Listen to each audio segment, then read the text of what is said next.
Alrighty then, so I've had to take a lot of time to decide what I was going to talk about this time. And yes, I still have no microphone to work with, so you're going to have to turn your volumes up if you want to hear me. I was thinking about doing a character profile on someone who rarely appears named Hades and explain a few more details, but I decided instead to talk about two character categories you can end up being in the longer you stay within the multiverse, known as Timelord and Saiyanlords. For those who are aware, Timelords are part of the Doctor Who franchise that I decided to branch off from the original so that they are more unique to this storyline in their own way, while Saiyanlords are even more further off branched from Timelords themselves to be more, let's say, spatially inclined. The difference between a Time Lord and a Saiyanlord within my story is that Time Lords see time through one dimension, i.e. they can see time only linearly. They can see all possible outlets like a branching tree, as it was explained by, let's give two examples here. Garnet from Steven Universe gives a perfect example of this, as well as Doctor Who from the Doctor Who franchise. These are versions of a Time Lord within the story's canon. This is how a Time Lord would see time within this context. Saiyanlords, however, have a far different manner of seeing time. Saiyanlords see time from the outset looking in.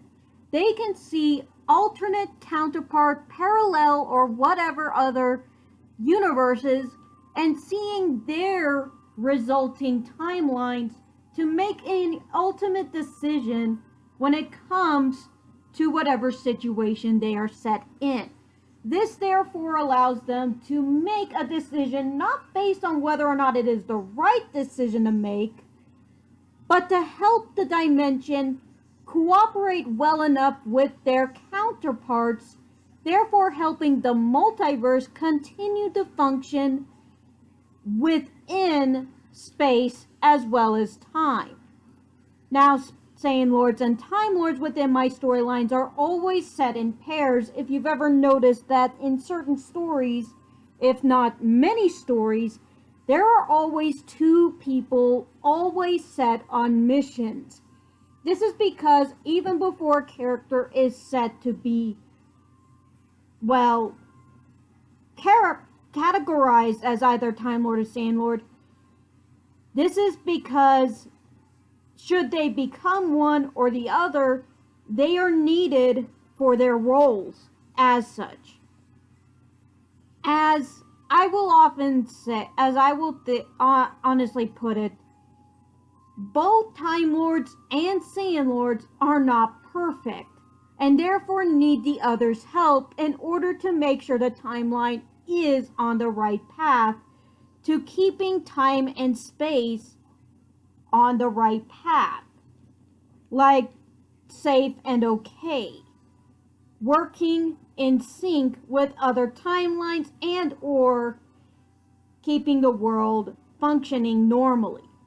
This is not to be mistaken that the characters do not feel and or care about the universe, but things have to function the way they should and can. If you want a good example of time that should be set the way it is, look no further than, again, Doctor Who in the episode where he has to go back in time and is given a choice whether or not to stop, an event from happening, even though it is set to happen. I keep forgetting that right now. It's evading my mind what the name of it is. Pompeii. Pompeii was supposed to happen. And now it's up to the Doctor to make it happen. And the blood is now on his hands. If it was a Saiyan Lord, the Saiyan Lord's job is to make sure this keeps happening if the timeline was set to have it happen. Let's put a more dire situation in. Let's say every other timeline never had the Holocaust happen, but this timeline was supposed to have it happen. Even though a Time Lord would want that timeline not, or said timeline not to have it happen because of the emotional response to probably have it not happen, the Saiyan Lord would probably negate it because, of course, one timeline has to have it wrong, has to have the event happen so that it can revolve or be in sync with the others. In other words, terrible things must happen in order for the multiverse to continue functioning. Likewise, good things have to happen in order for the multiverse to continue happening. Let's say all other timelines did have 9/11 happen. Okay, I'm actually hitting some sensitive spots here, but let's say something terrible did happen in all other dimensions, but in our dimension it was supposed to be spared. A Saiyan Lord would be on the side of the Time Lord and help the Time Lord set such good thing into motion. And that's exactly why the Time Lord and Saiyan Lord are different. Or at least to a point. Because if such a time is not set into motion, a Saiyan Lord would make more than certain that what is supposed to happen, happens.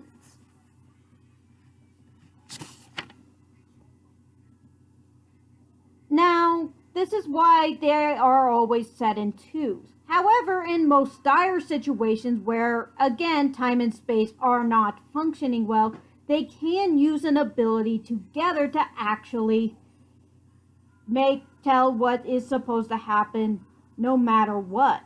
And was supposed to be a scene once in one of my stories with Tucson and Beck. Now, there are other abilities Time Lords and Saiyan Lords have within my stories that make them very different. Time Lords have an ability to actually cut whatever strings a Saiyan Lord have, no matter the color, except for the overpowered and rarely used Overseer String of Fate. In which case, if you have an Overseer String of Fate, which can not only override a Time Lord's ability and a Saiyan Lord's ability, the only way to override an Overseer's ability is with another Overseer that has the same ability as a Time Lord. Overseer is the third classification of characters one can wind up being, but only under certain circumstances. And there are 3 classifications too in Overseer that I may one day go over. Time Lords don't have much other subset of categories to fall into, other than they can cut the Saiyan Lord string no matter what color it is. Aside from that though, when it comes to skills, compared to the Saiyan Lord, who has a lot more to look after compared to a Time Lord, they can have a lot more skill sets than a Saiyan Lord. Forgive me if I mess up my terminology, but considering how similar Saiyan Lord and Time Lord are, I will mess up the wording at least once, twice, or at least 5 times in this video. Skill sets are acquired by each individual character before they become a Saiyan or Time Lord. Time Lords, though, can continue to gain set skills even after becoming a Time Lord or Saiyan Lord. They can have 5 to 7 skill sets at least, even though that will vary depending on the character, while a Saiyan Lord will have less because their mind can only handle so much memory, and therefore will sometimes have to sacrifice a skill set for another skill set from time to time. This means that even though Kionos, who is as intelligent as he can be, sometimes has to sacrifice his memory in order to remember or learn a new hobby or skill, and has to sacrifice another in order to learn it. This is why he has so many books in his library. He has to relearn certain things from time to time. Meanwhile, his brother can actually learn and keep the memory because he has so much space in his mind to remember it by. His brother Tucson, who is a Time Lord, actually knows how to drive, he knows how to cook, he knows how a lot of franchises and therefore the timelines within them. Tucson also has amazing skill in combat and some weaponry. So Tucson has a lot more upper hand on his brother and even gaming as well. Tucson knows how to game. But Kionos, however, just has it a little harder because of the fact that he's a Saiyan Lord. However, Saiyan Lords do have an upper hand above a Time Lord. Not only can they lock things in place, they can manipulate life and existence so that certain things remain the same. Certain Saiyan Lords have abilities that Time Lords will never gain with their ability Strings of Fate. This has been seen multiple times throughout my stories. Strings of Fate. What does it mean? Well, depending on your color of Strings of Fate, you can have the ability to overcome any obstacle, or alter anyone's fate from what is set to be, or perhaps even corrupt someone's timeline so that they are invisible or non-existent to begin with. Perhaps even kill someone from ever existing in the first place. There are abusive ways to use each string, and there are healthy ways to use each string. So far, there are 8 strings in total that you can have, and each one you gain based on your personality and or previous sets of skills. Kionos gained the yellow string of fate because he was very secretive, manipulative, and, well, overall, just, well, I don't want to go into too much detail. He's a jackass. I'll always admit he's just a jackass. That said, though, he was bound to gain the yellow string of fate because of his personality. But that doesn't mean you're always going to be a bad person for it. There are good people with the yellow string of fate who know how to use it in a healthy manner to help keep someone alive, help keep someone safe, or to help prevent hazards or dangers from happening. Imagine for 2 minutes that someone's going to bring Armageddon. With the yellow string of fate, you can literally lock someone from never having Armageddon to happen if they are set to bring about the apocalypse. There. Danger averted. Now you can shut up about the apocalypse. I know. I need to stop doing that. With strings like the blue string of fate, which, if you have a determined willpower, you can overcome any obstacle in your path, and if you are given any challenge and you face it with determination, you can overcome it just with a breeze or just with ease. Just overall easy. However, with the red string of fate, if you are attached with this one, so far there has not been a sign where this has been used in a healthy manner. Even by other characters who have the red string of fate, there has yet to be a single one that shows a healthy sign to using this. The red string of fate is supposed to be used to alter someone's path if they choose to get tired of their current path of life. I.e., you're tired of being a bad guy and want to be a good guy? Red string of fate for you because you have luck on your side. The luckiest string of fate, though, was actually given to the rabbit who has the black string of fate, and I have no idea why she's the luckiest. She's psychotic and deranged just as bad as the ram, but equally cold-hearted and manipulative and terrible as her. I'm not gonna lie. You don't want to be near either one of them. I don't. It also goes to mention that each one of the strings do have a version of me that wields it. Four of them are well known. Wolf bears the blue string of fate, the ram bears the red. The unicorn bears the white string of fate, which heals and is known to be given to the purest of hearts who have only the intent to be there for others and heal them as well. Then, of course, you have the black string of fate, which resurrects the dead and makes them do your bidding, and can manipulate life so that you can sometimes never die, or can even rewarp your existence so that you cease existing. Yeah, the ram can do this with corrupting an existence beyond all rationality. Like, seriously, this is H.P. Lovecraft levels of freaking disturbing. But the rabbit is the one who can literally manipulate your life into ceasing to exist. That is kind of scary, or never existing to begin with. That's the scary one. Then you've got the yellow string of fate, which can lock, which belongs to the lion, and the other three are not that well confirmed, and the lion actually happens to be a gender bend, and you will bet your ass I will never go to that part of that place ever again. There's a reason I don't go to that sector. Even if there's a deer and a dragon version of me. The last version, I don't know who he is.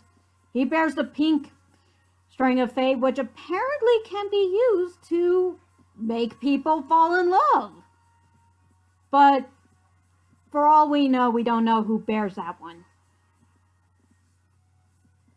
All I hear is that he's probably demonic. Hey, get with the ram. I'd love to see her gone. Anyways, continuing. Each string has their strengths, and they do actually have a weakness. Yes, the Time Lord is technically a weakness, but the strings of fate I will later put in at some point as soon as I figure it out. That maybe at some points each string should have a weakness to the other. Why? Because I think that given that they should have a weakness to the Time Lords is not enough. I've kind of made them a bit overpowered in that they can manipulate life at its finest, while a Time Lord actually can't. And given the fact that each version of Annie can be a mini overseer, I've kind of made them a bit overpowered in their own right. Which is kind of why I want to axe it a bit more, so that each string of fate also has a weakness towards each other in that likeness. While each string of fate does have its strengths and weaknesses, potential abuses, and great power, I will admit that overall, this is just how I've written each story, based on each of the strings of fate. I do have an entire chart dedicated to the strings of fate, and will admit that, honestly, I like the fact that I developed the strings of fate the way I have, as well as the Time Lord's ability to cut any of them at will.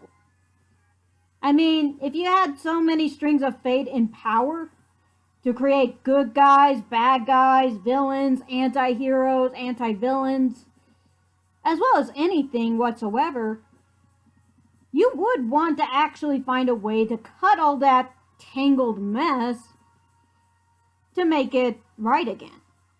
Because at some point, it's going to get overpowered. It's going to get too much. But then you get to the point, and I guess I do have enough time to talk about this, the Overseer, which is mentioned in my stories. Now, when I drew the Overseer and showed it to Buzzy, he said it had an H.P. Lovecraft feel. To which I was like, who is H.P. Lovecraft?